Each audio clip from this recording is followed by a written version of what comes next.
when I first moved to the Meadows in 1988, I came up here with some friends, and we were contemplating the gravestone, which was misplaced over here at the time. But I didn't know it was misplaced.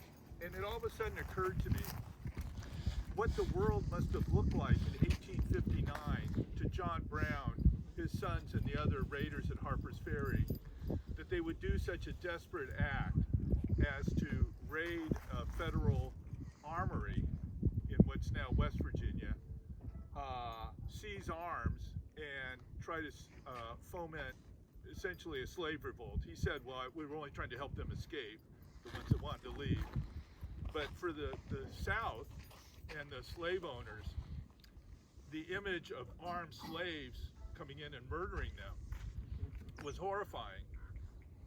And they immediately accused what was then emerging as the anti-slavery party, the Republican Party, of complicity in this raid. And Abraham Lincoln denounced John Brown and denounced Harper's Ferry. So it all of a sudden occurred to me what the world must have looked like to them, that the Supreme Court had just come out with Dred Scott, which interpreted the Declaration of Independence and its magnificent all men are created equal as applying only to white men, that said the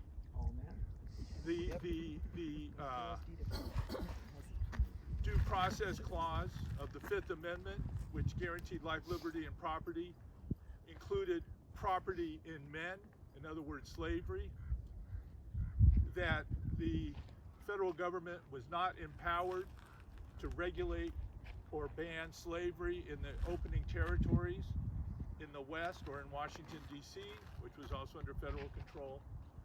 All of this, and the opposition to it was the Republican Party, which was an anti-slavery party for sure, but not an abolitionist party. And it's hard to kind of wrap our brains today around those concepts, because to us, abolitionism and anti-slavery would seem to be synonymous. So I'm just going to drill down on this a little bit today and what it means. And the source, and I'm carrying this around, that I'm kind of basing this talk on is called The Crooked Path to Abolition, Abraham Lincoln and the Anti-Slavery Constitution, by an excellent historian, James Oakes. And this was published in 2021, so it's very fresh. What is the Anti-Slavery Constitution? Well, in a sense, there were two constitutions in the first half of the 19th century. And it's so funny that it's echoed today.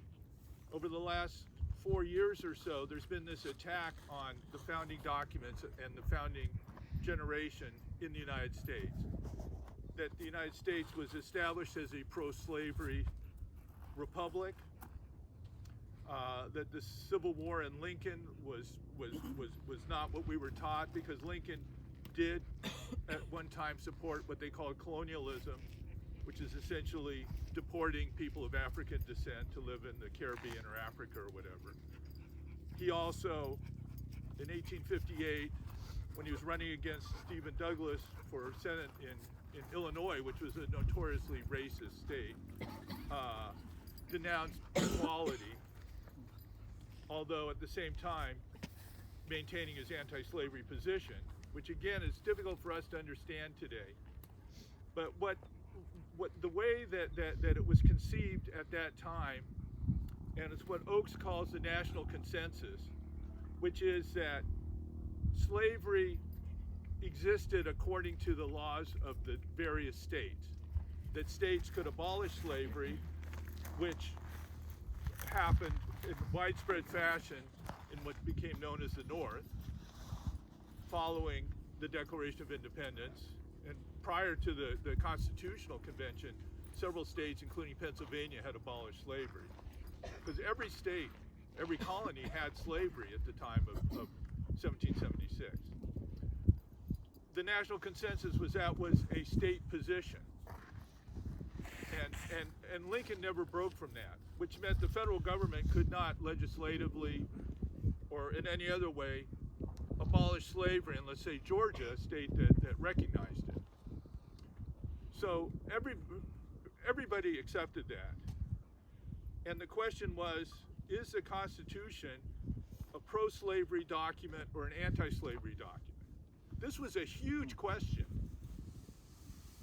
And in fact, William Lloyd Garrison, who became perhaps the best known of all the abolitionists, denounced the Constitution as evil and from hell, and he actually supported secession of the North because the Constitution could not provide for abolition.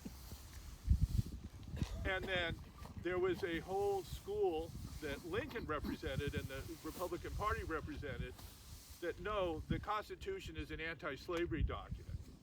And Garrison's most outstanding protege, Frederick Douglass, broke with Garrison on this issue. And by 1860, was embracing the anti-slavery character of the Constitution itself, as did the Republican Party as an institution. And it was the election of Lincoln at the head of this anti-slavery party that triggered the secession, which actually wound up speeding up the process of abolition and making it real within 6 years. Within 6 years of Harper's Ferry, it was abolished. So I want to drill down a little bit on this Constitution. Yes, there are 3 clauses in the original Constitution that everybody knows refer to the institution of slavery. The first is the 3/5 clause, the second is the fugitive slave clause, and the third is the authorization of Congress in 1808 to initiate abolition of this, or eradication of the slave trade. But in each of those clauses, the word slave is not used. The people who are held to service are referred to as persons. And the Fifth Amendment provides that every person shall be entitled to life, liberty, and property, shall not be deprived without due process of law. So here's the pro-slavery and the anti-slavery debate in a nutshell. The pro-slavery forces, Calhoun, Taney on the Supreme Court, all these filthy people, said that the property in the Due Process Clause includes the right to own slaves.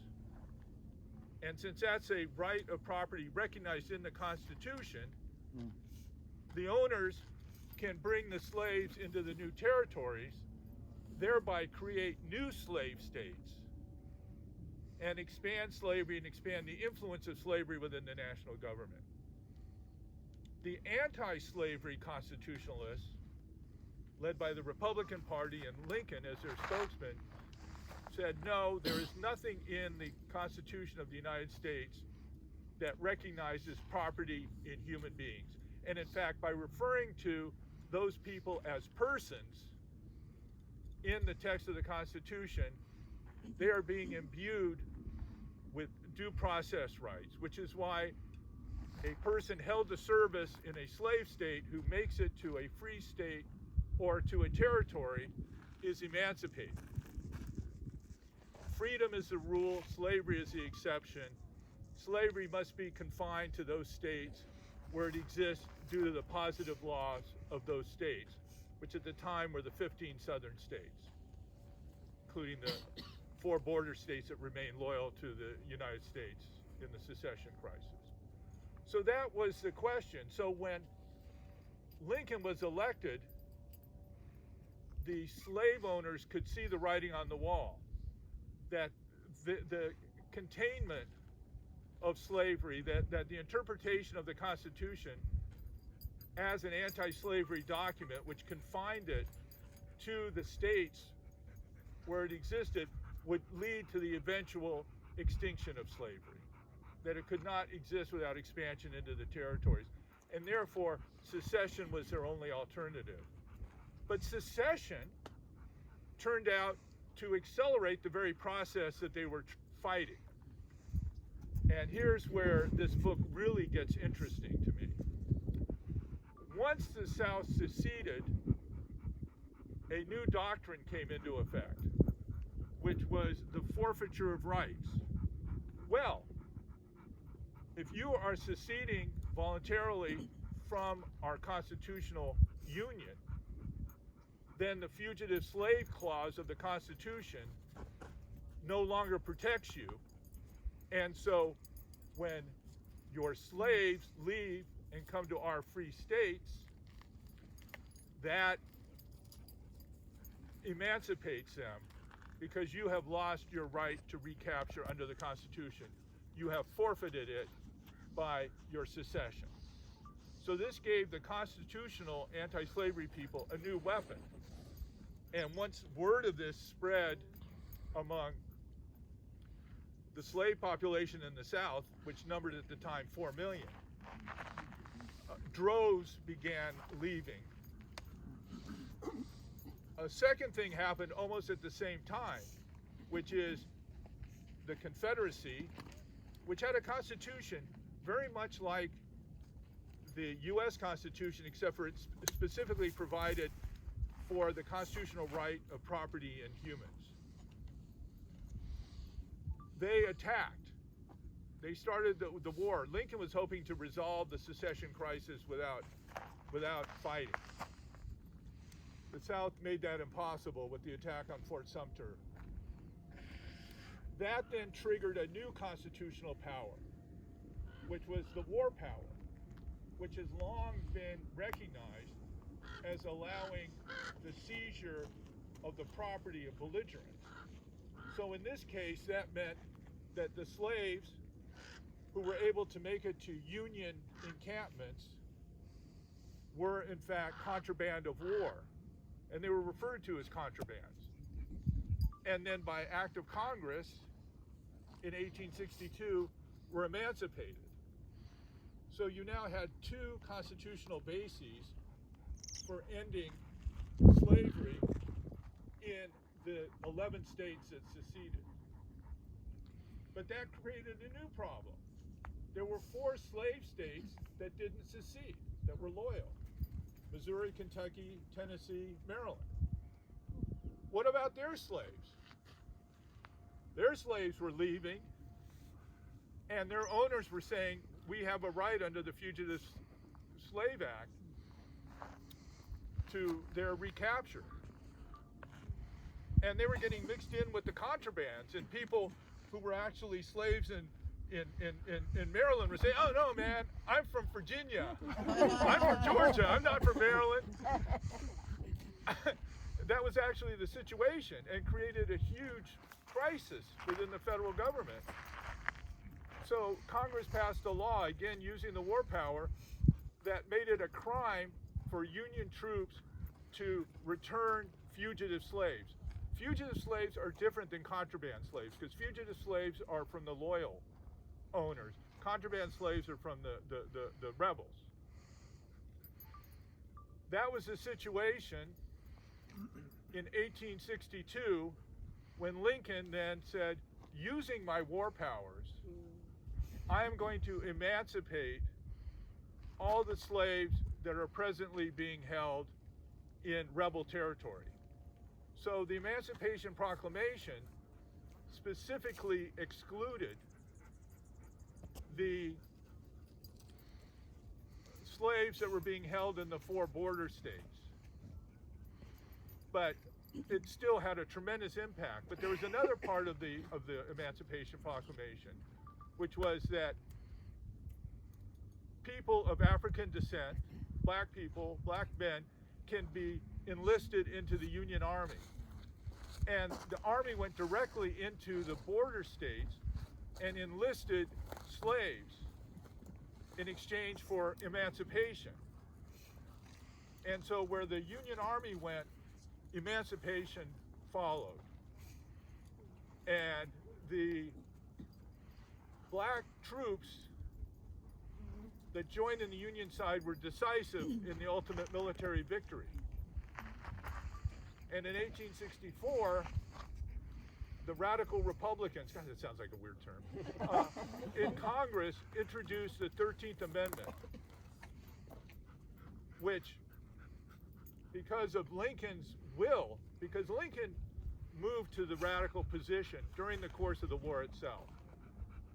He abandoned colonialization. He abandoned, ideas of maintaining legal or social inequality with black people. He entertained black people in the White House. He had conversations with Frederick Douglass. He pushed the ratification of the 13th Amendment, and in February of 1865, it emerged from Congress with the necessary votes, having to overcome fierce resistance from the Democrats. Fierce resistance. It then was sent to the states for ratification. Before that happened, Lincoln was assassinated because right after he had called for equal voting rights and equal civil rights for all black people. And he was assassinated, so he didn't get to see that. But that's what happened. And of course, the 14th Amendment, which is key to my law practice, it gives all people in the United States, occupants of all states, due process of law, equal protection. That came out of the process as well. And now we have a much different nation than we would have had otherwise. And I think today on President's Day, we celebrate explicitly the birthdays of two presidents. George Washington, he represents the founding generation. And then Abraham Lincoln, who carried through this process, they've come under a lot of attack lately for their shortcomings, which were part of the times. With today's sensibilities, we can certainly criticize them. But Lincoln said that those words, all men are created equal, imbued the Constitution with its anti-slavery meaning. And that was what he said at the Gettysburg Address. And he carried that through, and I think we should recognize that today. So those are my remarks. Thank you very much. I have a question. Yes. Last week at the Altadena Library, a guy gave a book talk, and it was called Diary of a Contraband. And he brought forth an idea that I hadn't considered so much that might have also played into Lincoln's evolution. And that is that England and France were neutral, and yet they really were getting close to not being neutral because of economic interests, because of the cotton trade, and in England in particular, the Confederates were trying to secretly build ships there that could stop the blockade of the South that the U.S. Navy was having. And so according to this guy, he was saying, oh, well, yeah, on paper they were neutral, but they really weren't. And that was part of Lincoln's thinking. He stopped making this a war about putting down an insurgency and keeping the Union together, and started to make it a war about freedom, so that politically it would be harder for England or France to not remain neutral. And I wondered if that argument is in this book, or if you've heard or considered that argument, because I thought, well, that makes sense, but I had never considered that. Well, it is in this book, and although more or less in passing. And it's also a subject of an analysis by all people by Karl Marx in real time, and whose writing on this is actually worth looking at. He wrote a letter to Abraham Lincoln in 1864 congratulating him on his victory over McClellan.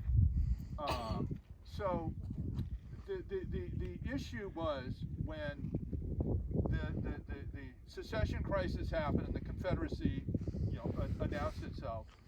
Would England, I can't say so much for France, but I know England, would England recognize the Confederacy? Because if they did, that would have created a whole new ballgame. And so Lincoln was desperate to do everything he could to avoid the British Empire recognizing the Confederacy. And the economic interest, obviously they had the Industrial Revolution going full speed in England. They had these textile mills that were buying the cotton like crazy. So, but also in England, there was a large developing working class and a developed anti-slavery movement, which had caused the abolition of slavery in the empire. So, I think 1840, more or less, not exactly. It was a little different kind of abolition because they actually compensated the owners, which is another story. But so the issue that was being presented in England by the wealthy people who owned the textile mills was, this is not a war over slavery. This is a war over tariffs, over free markets, over things like that.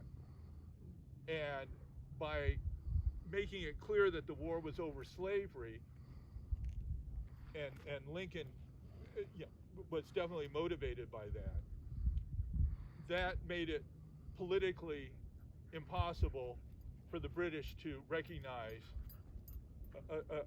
a nation that had split and was fighting for slavery. It just became politically impossible given the situation that existed in Britain at the time. That makes him pretty smart.